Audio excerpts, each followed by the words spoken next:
Tadej Pogačar, Mathieu Van Der Poel. D'un côté, le prodige slovène qui dynamite le Tour de France, de l'autre, le cyclocrossman spécialiste des classiques. Imaginez un match entre ces deux hommes-là, en one-shot, sur le plus connu des monuments français, Paris-Roubaix. C'est vrai, au départ, le coureur de chez Alpecin de Koninck a l'avantage. Il est double vainqueur de l'épreuve, c'est un coureur habitué de ces courses d'une journée, mais attention, dans l'enfer du Nord, rien n'est gagné. Cette course, qui fait partie des 5 monuments du cyclisme sur route, c'est littéralement l'enfer du Nord. Ralliant la capitale au nord de la France, en passant par la campagne française, cette course nous réserve chaque année de grosses surprises. Les intempéries, les chutes, les crevaisons, tout peut arriver.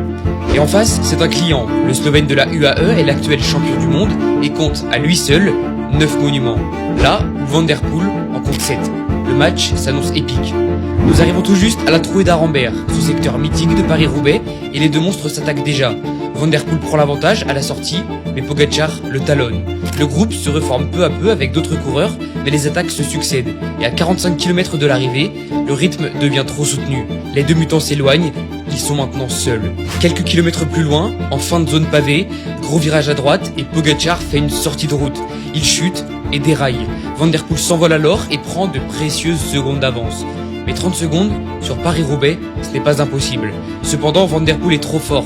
Certes, il subit une crevaison à 15 km de l'arrivée, mais vu l'avance qu'il avait, pas d'inquiétude.